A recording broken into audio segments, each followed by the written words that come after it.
السلام عليكم ورحمة الله وبركاته. بسم الله الرحمن الرحيم. الحمد لله رب العالمين، والصلاة والسلام على نبينا محمد وعلى آله وأصحابه أجمعين ومن تبعهم بإحسان إلى يوم الدين. أما بعد. உள்ளத்தின் இபாதத்துகள் என்ற தொடர்ச்சியிலே இன்றைக்கு நாம் பார்க்க போகின்ற இபாதத் அல் கனாஅஹ். அல் கனாஅஹ் என்று சொன்னால் மனநிறைவு. அல்லாஹ் நமக்கு அளித்தவற்று, அல்லாஹ் நமக்கு கொடுத்தவை வைத்து மனநிறைவாக போதும் என்ற மனப்பான்மையில் இருப்பது. அல்லாஹ் சுப்ஹானஹு வ தஆலா மனிதர்களுக்கு மட்டுமல்லாமல் படைத்த அனைத்து மஹ்லூக்குக்கும், படைப்பினங்களுக்கும் அவரவருக்கு இந்த உலகத்திலே என்ன கொண்டு போய் சேர்க்க வேண்டும் என்பதை ஏற்கனவே தீர்மானித்து விட்டான். அப்படிப்பட்ட அந்த ரிஸ்கை அல்லாஹ் சுப்ஹானஹு வ தஆலா யார் யாருக்கு எப்பொழுது எவ்வளவு கொடுக்க வேண்டும் என்பதையும் தீர்மானித்து விட்டான். ஆகையால் இந்த அல்லாஹ்வுடைய அருள், அல்லாஹ்வுடைய ரிஸ்க் நமக்கு எவ்வளவு இந்த உலகத்தில் கிடைக்கின்றதோ அது கிடைத்தே தீரும் என்ற நம்பிக்கையோடு மனநிறைவு, அல்லாஹ் கொடுத்தது அல்ஹம்துலில்லாஹ் எனக்கு போதுமானது. நபி அலைஹிஸ்ஸலாத்து வஸ்ஸலாம் அவர்கள் கூறுகின்றார்கள், லவ் கான லிப்னி ஆதம வாதியானி மின் தஹபில் லப்தகா தாலிஸா. ஆதமுடைய மகனுக்கு 2 பள்ளத்தாக்குகள் தங்கம் கொடுத்தால் 3வதை தேடி செல்வான். ஆதமுடைய மகனுடைய ஆசை, பேராசை என்றைக்கும் முடிவடையாது. அல்ஹாகுமுத் தகாசுர் ஹத்தா ஸுர்துமுல் மகாபிர். ஒருத்தரை ஒருத்தர் மேலோங்கி செல்ல வேண்டும், உலக செல்வங்களிலே உலகத்துடைய சொத்து சுகங்களை சேகரிக்க வேண்டும் என்ற அந்த எண்ணம், அந்த பேராசை உங்களை அழித்து விட்டது, திசை மாற்றிவிட்டது. இதுவரை ஹத்தா ஸுர்துமுல் மகாபிர், நீங்கள் மண்ணறைகளை, கபறுகளை சென்றடையும் வரை அது உங்களை இப்படி தான் செய்து கொண்டே இருக்கும். அதனால்தான் ரசூலுல்லாஹி ஸல்லல்லாஹு அலைஹி வஸல்லம் சொன்னார்கள், ஆதமுடைய மகன் இன் வயிறு நிரப்புறதுக்கு ஒன்று தான், அத்துராப், மண். அவன் மீது வீசப்பட்டால், அவன் முகத்தின் மீது மண் வீசப்பட்டால், அதாவது அவன் அடக்கம் செய்யப்பட்டால் அப்பொழுதுதான் அவனுடைய ஆசைகள் நிறைவடையும். அதுக்கு முன்பாக அவனுடைய ஆசைகள் நிறைவடையாது.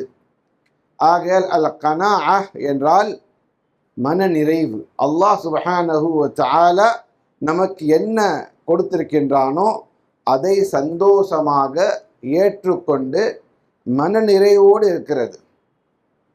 ஒரு பக்கம் அல்லாஹ் இவ்வளோதான் கொடுத்துருக்கான், என்ன பண்ணுறது, அட்ஜஸ்ட் பண்ணிக்கலாம் அப்படின்ற மனப்பான்மை. அல்லாஹ் நம்மளை ஏழையாக்கி இருக்கிறான், மற்றவர்கள்லாம் நிறைய கொடுத்துருக்கான், என்ன பண்ணுறது, சமாளிப்போம் அப்படின்ற மனப்பான்மை. அது அல்ல கனாஅத். கனாஅத் என்று சொன்னால் கொஞ்சம் கொடுத்திருந்தாலும் அல்ஹம்துலில்லாஹ் இது போதுமானது. அதனால்தான் ரசூலுல்லாஹி ஸல்லல்லாஹு அலைஹி வஸல்லம் அவர்கள் கேட்கின்ற துஆவிலே அல்லாஹ் எனக்கு இன்னும் அதிகமாக கொடு என்றதை பதிலாக வபாரிக் லீ ஃபீமா ஆதைத், எனக்கு கொடுத்தவற்றில் நீ பர்க்கத்தை கூட்டுவாயாக. கொஞ்சம் கொடுத்திருந்தாலும், சிறிய அளவு நம்மள்ட்ட இருந்தாலும் அந்த அல்லாஹ்வுடைய நிஅமத்திலே பர்க்கத்தை தேட வேண்டும். ஏன் என்று சொன்னால், பல செல்வந்தர்கள், பல பணக்காரர்கள், நிறைய சொத்துள்ளவர்கள் எல்லாம் சந்தோஷமாக இருக்கிறார்கள் என்று சொன்னால் கிடையாது.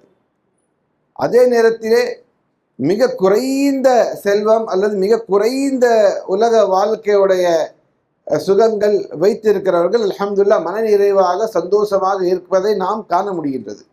ஆகையால் அல்லாஹ்விடத்திலே கேட்கும் பொழுது பரக்கத்தை கேளுங்கள். அல்லாஹ்வே நீ கொடுத்தவற்றில் எனக்கு பரக்கத்தை அதிகரிப்பாயாக என்ற இந்த துஆவை கேட்பது நாம் சுன்னத்திலே காண முடியும். ஆகையால் அந்த கனாஅஹ், மன நிறைவு, ரசூலுல்லாஹி ஸல்லல்லாஹு அலைஹி வஸல்லம் அவர்கள் கூறுகின்றார்கள், லைஸல் கினா கஸ்ரத்துல் அரத் வலகின்னல் கினா கினன் நஃப்ஸ். யார் செல்வந்தர் என்று சொன்னால், யாரிடத்தில் உலக சொத்துகள் அதிகமாக இருக்கின்றதோ, பணம் செல்வம் அதிகமாக இருக்கின்றதோ அவர் செல்வந்தர் கிடையாது. மாறாக யாருடைய உள்ளம் மனநிறைவோடு இருக்கின்றதோ அவர்தான் இந்த உலகத்திலே மிகப்பெரிய செல்வந்தர்.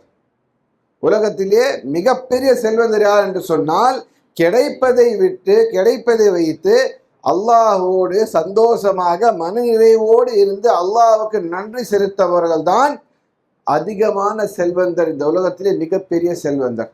ஆகையால் இந்த போதும் என்ற மனப்பான்மை, அல்லாஹ் கொடுத்தது எனக்கு தேவையில்லது, அல்லாஹ் சுப்ஹானஹு வ தஆலா கொடுத்திருக்கின்றான், அல்லாஹ் கொடுத்ததை வைத்து சந்தோஷமாக இருப்பது, அல்லாஹ் கொடுத்ததை வைத்து அல்லாஹுக்கு நன்றி செலுத்துவது என்பது நாம் கடைபிடிக்க வேண்டும்.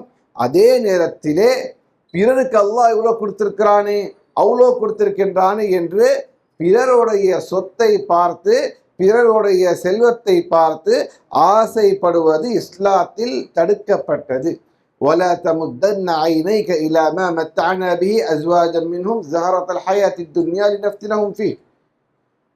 பிறருடைய செல்வங்களையும் சொத்துகளையும் பார்த்து ஆசைப்படுவது, தங்களுடைய கண்ணுகளை அந்த பக்கம் திசை நோக்கி பார்ப்பது, எங்களுக்கு இது இல்லாம போச்சே, அவற்றை இது இருக்குதே, அல்லாஹ் அவங்களுக்கு மட்டும் இவ்வளவு கொடுத்திருக்கிறானே என்று அவர்களுடைய சொத்து மேல் ஒரு கண் வைப்பதோ, அல்லது அவர்களுக்கு கொடுத்தது நமக்கு அல்லாஹ் கொடுக்காம விட்டான் என்று நிராசையாகிறதோ, நம்பிக்கை இருக்கிறதோ, அல்லது சோகமாக இருப்பதோ, இது மார்க்கத்தில் கூடாத ஒரு காரியம். அதனால்தான் ரசூலுல்லாஹி ஸல்லல்லாஹு அலைஹி வஸல்லம் கூறினார்கள், உலகத்துடைய விஷயங்களை பொறுத்தவரை, உலக வாழ்க்கையில் கிடைக்கின்ற அந்த செல்வங்களில் உந்துரு இலா மன் ஹுவ அஸ்ஃபல மின்கும் வலா தந்துரு இலா மன் ஹுவ ஃபௌகக்கும். உங்களை விட யார் குறைவான நிலையில் இருக்கின்றார்களோ அவர்களை நீங்கள் பாருங்கள். யாருக்கு அல்லாஹ் உங்களை விட கம்மியாக கொடுத்திருக்கிறானோ, குறைவாக கொடுத்திருக்கிறானோ, உங்களை விட கொஞ்சம் மோசமான நிலையிலே இருக்கிறார்களோ அவர்களை பார்த்து நீங்கள் திருப்தி கொள்ளுங்கள், அல்லாஹ்விடத்திலே நன்றி செலுத்துங்கள். ஒலா தந்துரு இலா மன் ஹுவ ஃபௌகக்கும். உங்களை விட யார் அதிகமாக கொடுக்கப்பட்டாரோ அவர்கள் மத்தியில், அவர்கள் மீது நீங்கள் உங்களுடைய பார்வைகளை செலுத்தாதீர்கள்.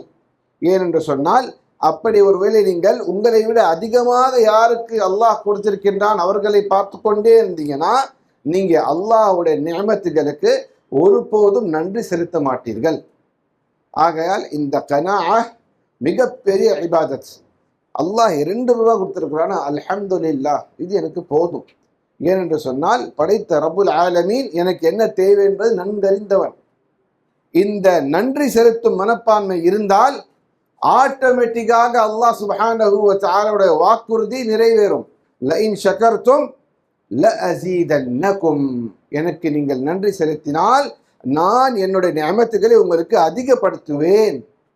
அதிகமாக வேணும் என்று சொன்னால், இருக்கிறதை வைத்து சந்தோஷமாக இருந்தால், அதற்காக அல்லாஹுக்கு நன்றி செலுத்தினால் அல்லாஹுடைய வாக்குறுதி என்ன? லஇன் ஷகர்தும் லஅஸீதன்னகும். நீங்கள் நன்றி செலுத்தினால் அல்லாஹ் உங்களுக்கு அதிகப்படுத்தி கொடுப்பான். ஆகையால் இந்த வாக்குறுதியை நினைவாக்க வேண்டும் என்று சொன்னால், நிஜமாக்க வேண்டும் என்று சொன்னால், அல் கனாஅ மன நிறைவு, சந்தோஷம், அல்லாஹுக்கு நன்றி செலுத்துதல் ஆகிய மனப்பான்மைகள் நம் மத்தியிலே காணப்பட வேண்டும். அப்படிப்பட்ட நன்றி செலுத்தும் அடியார்களாக அல்லாஹ் சுப்ஹானஹு வ தஆலா நம் அனைவரையும் ஆக்கி அருள்வானாக. ஆமீன். வ ஆகிரு தஅவானா அனில் ஹம்துலில்லாஹி ரப்பில் ஆலமீன்.